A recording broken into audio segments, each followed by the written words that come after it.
Hi guys, this is Ranjit, and in this video we'll be doing the full review for this Moto Edge 40 smartphone. And I have been actually testing this smartphone with my primary SIM, that is Airtel, for the last 12 days. And in this video I'll divide it between the pros and cons, what's good about it and what are some of the things that I did not like with this device. And overall I have to say this is excellent smartphone considering the price point at which it sells. It's around 30,000, and definitely I would say this is one of the rare smartphones that stands out. Generally every year we get the one or two smartphones that stand out, and I think so this year definitely this is one of them. But again, it's not without its flaws, so let's get on with this review.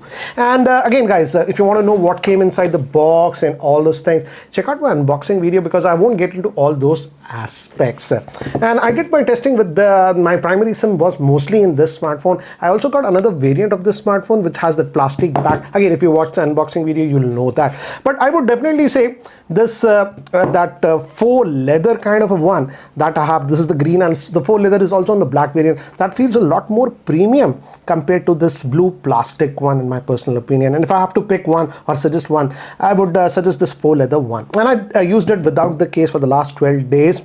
And I even traveled, and this is a durable case, I would say. In fact, the grip is also very good. It doesn't slip out of your hand like this slightly plastic one. That way it's actually pretty good. Okay, so let's start with the things that I liked about this device. And the first thing that stood out for this device is the weight of this device. This is a very slim smartphone with that curved edges, and in terms of weight also this is actually pretty light with just 167 grams of weight. And now when I pick up any other regular smartphone, it just feels way too heavy, and I'm appreciating the weight of this smartphone now after I've used it for almost about 12 odd days. So that way it's good. I also like the fact that the build quality is nice on this one. They haven't compromised on the build quality. This outer chassis is actually aluminum, so that way it feels very sturdy. It's not plastic or something like that, the frame. So that way it is good. And in fact, if I have to say, in terms of build quality and the looks, this smartphone feels a lot more premium compared to any other smartphone for the 30,000 price point. I also like the fact that Motorola didn't skimp on the charger. We get that fast 68-watt charger in the box. I'll talk about the battery life and all those things in the later part of the video. Okay, moving to the next thing that I liked is the screen quality on this one. This is a POLED screen, and it's actually 144 hertz screen, and you can set it to force it to 120, 144, 120, etc. if you go towards the setting. Again, typical Motorola stuff, very close to stock Android. And I also like the fact that there was no bloatware or anything on this smartphone, apart from some specific Motorola apps, of course. And if I go to the display option over here, you will notice that it does have a lot of options. So this we also do have that flicker prevention. I didn't have to use it. I didn't notice any flicker prevention, but again, some people are very sensitive to what you say flicker when you go very low brightness. So if you are facing that, you can switch on the flicker prevention. I didn't have to do it. And again, if you go to the refresh rate options on this one, again, we do have quite a bit. I did test it with 144 hertz also for a few days post it. I'll show you the battery start. I'm now just leaving it to auto for most of the time, and it's actually doing a very good job. But again, do notice that in auto it hovers from 60 hertz to 120. It doesn't go to 144. So if you want 144, you have to actually click on this one. And auto also, it works very well. And I did not notice any lagginess or that jerkiness on this smartphone. So that way it is very good. And again, it becomes a little bit more smoother if you keep it and force it on 144 hertz. Again, the camera can't capture it, but again, it's a butter smooth smartphone. And my relatives also played around with this phone, and the first thing they said is how light this phone is and how fluid this smartphone is. Also, in terms of the screen quality, I do not have any issues with the screen quality. The screen quality on this smartphone was pretty good. Okay, moving to the next thing is, again, I've told you, clean stock Android experience, so no bloatware or anything. But I like the fact that Motorola has added some useful apps on this one. For example, they have this Moto Secure. All your security, etc., are over here. And also, wireless ready for option is there also. In fact, I showed that in my unboxing video. So these are some of the additional features that this smartphone has. And again, very fluid experience. And I'm happy that Motorola, at least in this Edge series, is not bundling any bloatware or something like that. Left pane, you get that Google pane, and again, this is what you have. Again, it does retain the moto gestures and all those things. For example, if you do the double chop, the flashlight will come and those things. If you flick like this, the camera opens. Also, you do have this moto display using which you can interact. The in-display fingerprint scanner was good on this phone. As you can see, I did not have any issues. Has been very, very reliable. So that way, they've got the basics right with this smartphone. Okay, now moving to the processor on this one. This is a relatively new processor. That's the Dimensity 8020. And again, I have to say, this is a very good processor. Again, as I showed you in the unboxing video, even in benchmark scores, this actually got pretty good benchmark scores. So that way, it's a good processor. And I did not notice any lagginess or anything on this one. Again, I'll be very, very frank. I'm not a heavy gamer, so I didn't do a lot of gaming. If you want to know very heavy gaming, how it performs, check out some other channels that do dedicated gaming for hours and hours. I did play Call of Duty on this one, and it played without any issues, but I just played for 15 odd minutes. Okay, that brings me to another point that I liked with this processor on this one, and I was also a little bit worried. Will this exhibit any heating issues? And I'm happy to say that this smartphone does not exhibit any overheating issues, though I was actually traveling for 3 days, and that time this was exclusively only on mobile data, that is 4G and 5G. And then also I did not notice any abnormal heating with the smartphone. So that way, I would say the processor on this one is good. In fact, the battery life is also good. We'll talk about the battery life later on. But overall, in terms of processor, I do not have any issues with this one. The processor handles whatever you throw on this phone fine without any issue. Another thing that I like with this smartphone, and it makes our life easy also, at least in India, this smartphone is available only in one variant that comes with 8 gigabytes of RAM and 256 gigabytes of storage. So you're getting a lot more storage, that is 256 gigabytes. So that way I would say Motorola has done a good job with this smartphone. Also, in-hand feel, as I've told you, is very, very good. I also like the RAM management because it's very clean, almost close to stock Android without any bloatware. The RAM management was also done well on this one. The apps that you want have to be in memory, stay in memory, like MyGate, Truecaller, etc. They were not booted out of RAM. So that way I would say in terms of RAM management and all those things, it has been a good experience. As you can see, I have a number of apps and all those things. It does good. As I've told you, I've been using this with my Airtel 5G SIM, and even on 5G, the speeds are good. Again, the last one is the 5G speeds that I got. I got a 767 megabits over 5G. So 5G was also good on this smartphone. Now, moving to the next thing is the earpiece on this one. The call quality has been good. Again, this is with Airtel. I did not have any issues. So overall, I would say with the call quality was clear and loud. The speaker phone is also good. I took some calls over the speaker phone.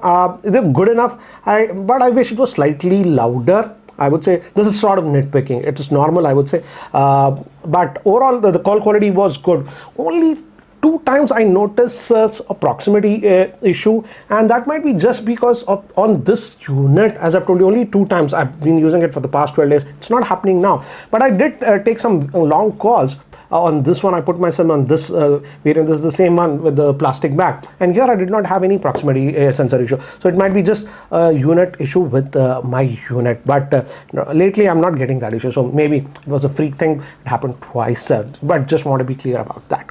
Okay, next thing I liked about this one is the battery life on this one, and many people have been asking me. This one has just 4,400 milliamp hour battery, and I have to say the battery life has been good, and this is because of the Dimensity processor. It's a very well optimized processor. It's based on TSMC, which is way more efficient, I would say. And if I show you some stats, and as I've told you, let me actually show you. I have saved. Okay, first, this was just initially the first 2 days of usage, and I kept it at forced it at 144 hertz, and after 24 hours I got a screen on time of about 5 hours 30 minutes and still had about 7% battery life left.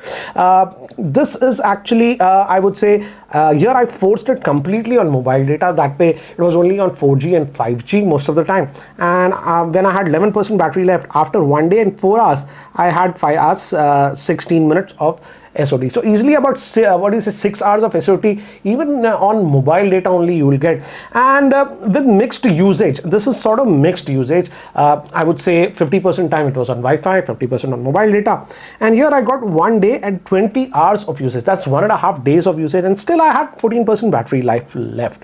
And even when I was traveling 3 days continuously, even at the end of the day at night when I was completely on mobile data and we were roaming around, then also the battery life was good. At the end of the day at night at 11 o'clock, it still had about 30-35% battery life. So that way I would say battery life is not an issue. But I'll be very clear, guys, this is with just single SIM, because the second SIM on this one is eSIM. It's not a physical SIM. So I was just testing it with a single SIM. But overall, the battery life was good. I was a little bit worried about that. I would say for most users, battery life is not an issue on this smartphone. Moving to the next thing, and that's regarding the cameras on this one. And I was also very worried about this one.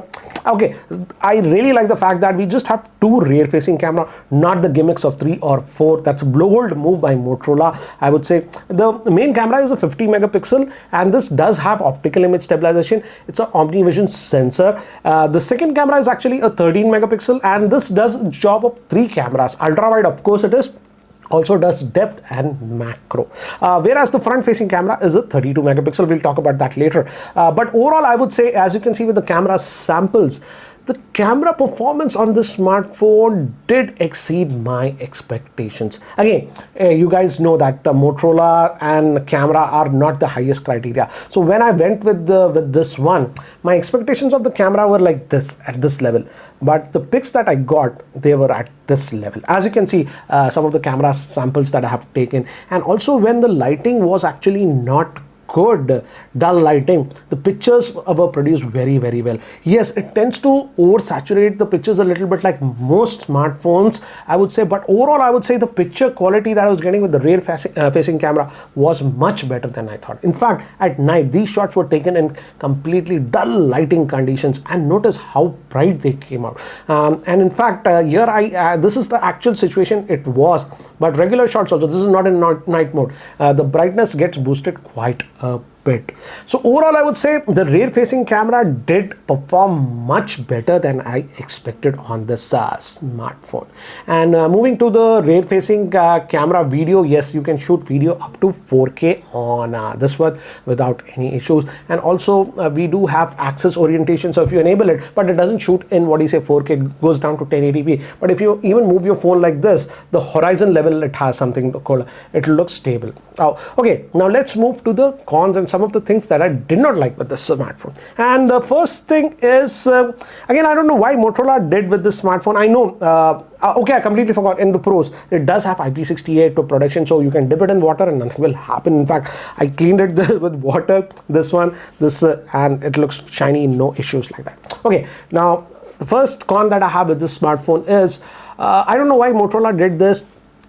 On the SIM card, we can put only one physical nano SIM. The second SIM, if you want to put it, it is a eSIM. I get it. eSIMs are generally used on higher end smartphones, but I wished Motorola did give us an option of 2 physical nano SIMs, but it is one physical nano SIM and one eSIM. If you want to use the dual SIM functionality, the second SIM has to be eSIM on this one. That's my first con. And the second con that I have with this one is that though this is a 32 megapixel camera, and when the lighting is good, the pictures come out decent with this one, but at night and low lighting conditions, I frankly feel the camera is not that good. It tries to over brighten the pictures or something, and it does a very poor job. So if you take a lot of selfies during night and dull lighting conditions, then the front facing camera is not good on this one.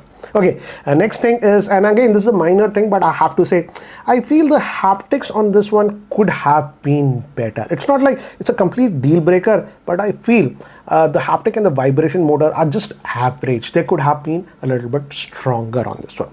And lastly, we have to talk about this one. The good thing is that this comes out of the box with Android 13, so you're getting the latest version of Android, and Motorola has promised next 2 Android upgrades, that's Android 14 and 15 on this one. That's not a problem, but as we know the history of updates with Motorola, Yes, this will eventually get Android 14 or Android 15, but we just don't know when. And if you look at the history of Motorola smartphones, they have been actually pretty late in pushing out Android updates. So that is something that I'm a little bit worried. Yes, this will get the Android 14 update, but we don't know. And if we compare it with many other Android smartphones, they might get the Android updates way faster than this smartphone. So that is one more con that I have with this one. But apart from that, I would say this has to be one of the standout smartphones for this price point in India for 2023, because it gets a lot of things right. The form factor, the build quality, the in-hand feel, the battery life is good. The rear-facing cameras are decent. It also has some advanced features like IP68 rating, and also it has wireless charging. Yes, it has wireless charging. I tested also with Android Auto and it worked.